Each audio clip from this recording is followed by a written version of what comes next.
The Titanic submersible that gripped the world's headlines met its end in what the US Coast Guard calls a catastrophic implosion that killed all 5 passengers aboard. But the search that led to this discovery and the race against time to find the passengers alive became a 5-day multinational rescue operation that captured global attention, not least due to the connection to the Titanic, the unsinkable British ship that met its tragic ending in 1912. Here's how it all unfolded and what we know so far about what happened. This is an incredibly complex search operation. We're losing time and we're losing opportunity to find them alive. OceanGate shouldn't have been doing what it was doing. On Saturday, the 17th of June, OceanGate's Titan submersible prepares for its voyage to the century-old wreck of the Titanic. That day, British billionaire and adventurer Hamish Harding, one of those aboard the sub, posts online saying, "A weather window has just opened up and we're going to attempt a dive tomorrow." He doesn't post online again. At 8 a.m. on Sunday, the Titan submersible begins its descent, triggering the 96-hour countdown, which is the window of oxygen supply the vessel has from the time it's sealed. It should be a 2-hour descent to the wreck of the Titanic, which lies at a depth of 12,500 feet in the North Atlantic Ocean.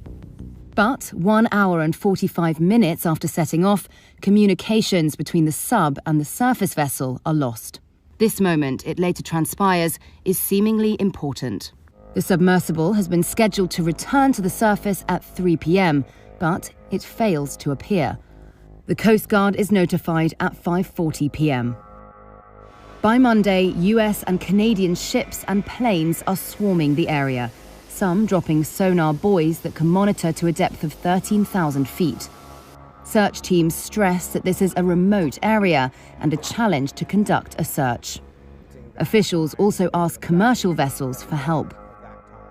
On Tuesday, noises, reported to be banging sounds, are detected over several hours by a Canadian aircraft, which is equipped with gear to trace submarines.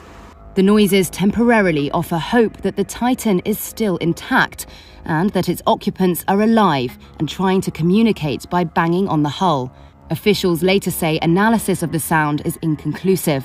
At this point, Hamish Harding's friend says hopes are not high. As it stands right now, it would be a miracle if they are recovered alive. At 2 a.m. on Wednesday, the US Coast Guard announces it's deploying remotely operated vehicle searches to the area where the sounds were detected. A French research ship equipped with a deep-sea diving vessel makes its way to the search area. The surface search is now approximately 2 times the size of Connecticut, and the subsurface search is up to 2.5 miles deep. On Thursday at 6 a.m. Eastern Time, the 96-hour oxygen window closes, diminishing any last hopes of finding the passengers alive. At 2 p.m., a debris field found on the seabed is confirmed to contain pieces of the Titan submersible.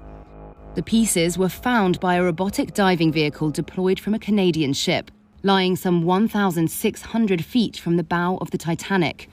The US Coast Guard confirms the debris is consistent with the loss of the pressure chamber and an implosion, and that there were no survivors. So, when did the sub meet its fate? During the search operation, sonar buoys in the water didn't detect any loud or violent noise that would have been generated by an implosion. That suggests it happened before the search began. The position of the debris field near the Titanic seems to suggest the failure occurred near the end of its descent, all the way back on Sunday around 9:45 a.m, when contact with the sub was lost.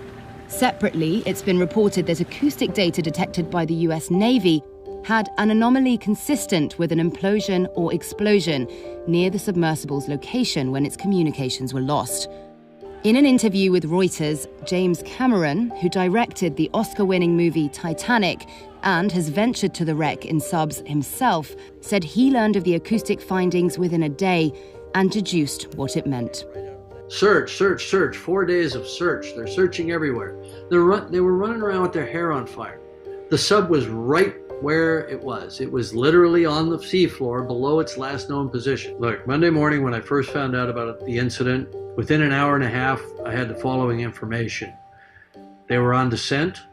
They were at 3,500 feet. They lost comms and tracking. We got confirmation within an hour that there had been a loud bang at the same time that that comms were lost. I knew what happened. Sub imploded. I sent emails to everybody I know. I said, we've lost some friends. The sub has imploded. I really hoped and prayed I was wrong, but I knew it wasn't.